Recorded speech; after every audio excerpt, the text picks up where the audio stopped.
So last week we were very excited because the playoffs were here, the NBA, 4 games a day. Homies was over here binging on basketball games. It was back to back to On the back to back. edge of my seat. Yeah, like like listen, from the hours of this to this, don't talk to me because I'm watching the game. Okay, I mean you can talk to me, but I'm watching the game. So. If you who I want to talk to. And so it's cool because one of my favorite things is watching the games with my dad and my brother, so I got to do that. But recently we unfortunately continue to you know see police brutality, and this week we actually had one of the most craziest ones that I've seen personally, and it was Jacob Blake. He actually survived, but I'm sending condolences to him and his family and his health, because he did survive. He actually got shot and tased. He got shot 7 times, and he was also tased in front of his children who were in his car. So, with this happening, the NBA decided to, like some of the players decided to protest the game. They said that they didn't want to play the game. So they don't play the game, and then the rest of the games for that day are postponed till further notice, right? Then it comes out that they're trying to cancel the season, right? The rest of the season, they're trying to cancel it. They even have a whole meeting about it. LeBron walks out, et cetera, et cetera. A whole bunch of different like controversy is going on because some people feel that they should have never started playing in the beginning. The whole Kyrie situation happens because Kyrie didn't want the season to even begin anyway, because it's just like, what are you guys really doing?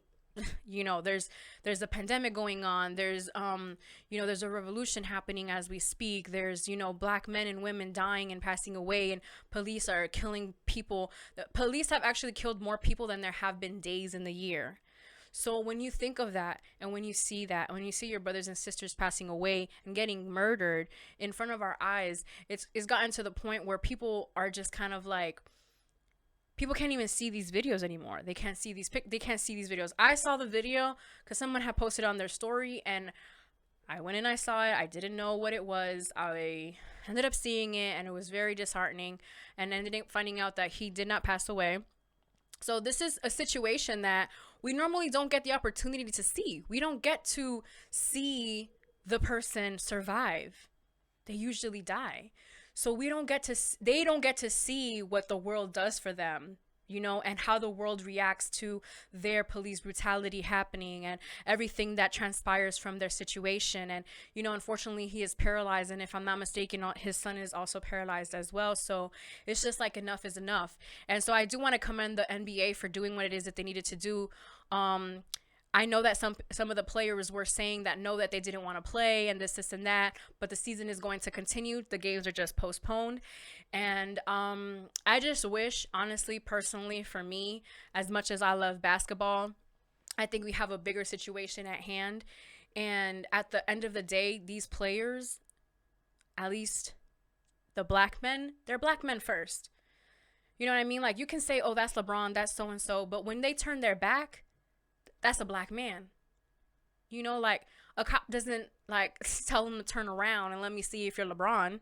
You know what I mean? If the cop wants to do harm to them, and he's a black man, he's going to shoot him no matter what. And then we also have white players, Hispanic players that are also a part of the league that they're seeing this too. They're seeing how it's affecting their teammates, their state of mind, how it's affecting their mental, even down to their game. Like, who wants to play a game when certain things are just happening in our community? Like, this could have been anybody. This could have been anybody that one of us knew. So it goes in deeper than that. Like I said, it's a very, very weird time that we are in right now. We need to really be there for one another, and we need to stand up for what we believe is right. And I love that the NBA did that. I actually want to commend the WNBA a lot more, because it takes women to really fully take a stand for the rest of the world to be like, oh shit's real. We tripping. Yeah, like, we're tripping because if the girls aren't playing, and that's something that as women we have always had to do. We've always had to be those stronger ones, even though we're the ones in most pain. We are the ones who have had to take the initiative, even though there are men that can lead. And so I just want to commend the women of the WNBA for doing that. They actually all got shirts that in the back had 7 holes of like signifying Jacob Blake getting shot. They also all had like letters that spelled out his name. And they just did what women do. Because at the end of the day, like, listen, they can ball like LeBron, they can ball like Damian, they can ball like the rest of them, but they're women. They have we as women, we just feel a little different. We feel it a little more. It hurts us a little more. So, like I said, I commend the women of the WNBA, also the men in the NBA. Listen, like I said, we're in weird times. We just had a full blown hurricane that I'm seeing visuals of. That it's like we're still in a pandemic. There has been 22 out of the 23 weeks people have filed for unemployment since the pandemic started. 22 out of 23 weeks people have been filing for unemployment. And this is insane because, like I just said, there was a hurricane. Imagine having to go through that, possibly losing your household, your belongings, your everything. And some people, we don't even know their situation. What if they're living in their car? What if they were already like in shambles before this hurricane, and now this hurricane happens, and it's just 2020, man. You gotta let it go. You gotta let it go. Listen, whoever started the beef, you let me know. I'll send the goons out for you because listen, I don't want no problems in 2021. Someone on the internet said someone on the internet said that so got goons for hire though?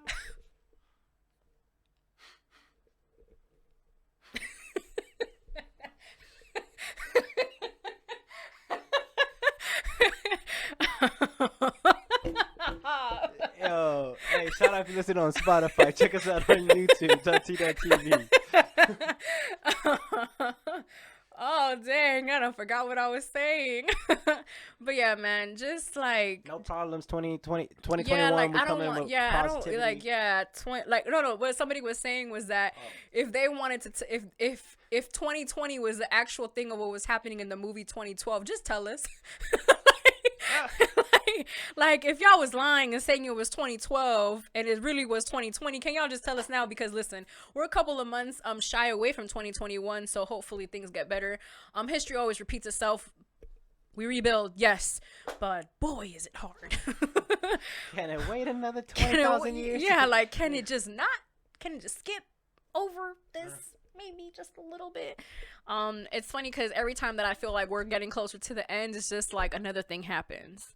Either it be a hurricane, another, black person passing away, getting shot by the police brutality, injustice, even as far as like immigrants, like in this country.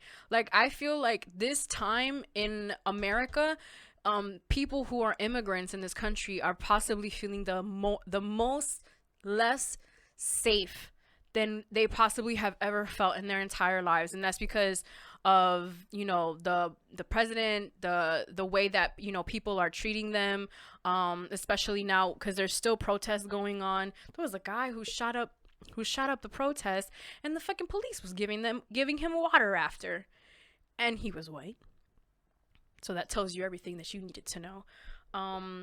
And I just want justice for everything that's happening.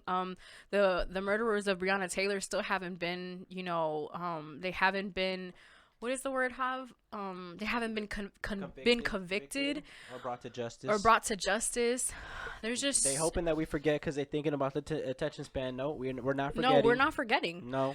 Something that's crazy is that there's like shirts and like all this stuff, and people are like, they done turned this into an Urban Outfitters thing. And God. I feel that, but sometimes like you sometimes gotta wear it, and sometimes they put them on magazines, and as annoying as that is, because it's just like, I don't want you to put her face on a magazine. I want justice. You know what I mean? But sometimes putting her face out there and not letting people forget, because sometimes we do forget.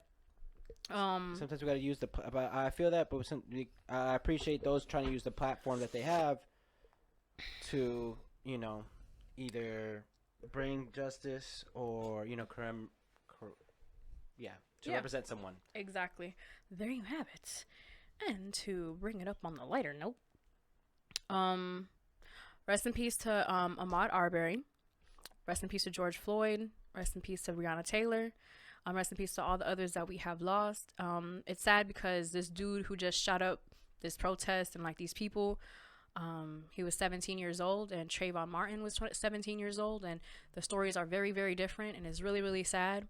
I also wanted to say happy birthday to a fallen angel.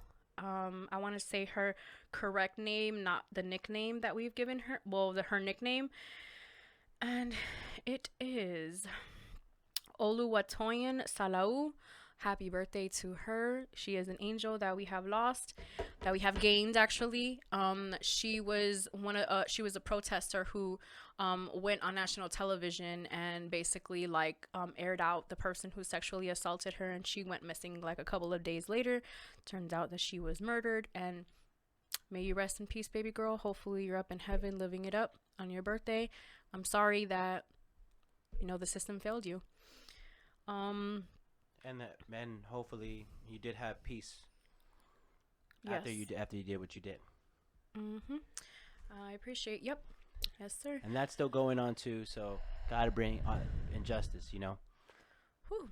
I say all of that with a very heavy heart because I have friends that I think about in these situations, and I think about what their mental health is right now and how they may feel, and just like all of these things. And I have a nephew, who's half black, so I think about him. I think about my niece who's half black, and they look black, so they don't get away with what some biracial kids get away with because they look black.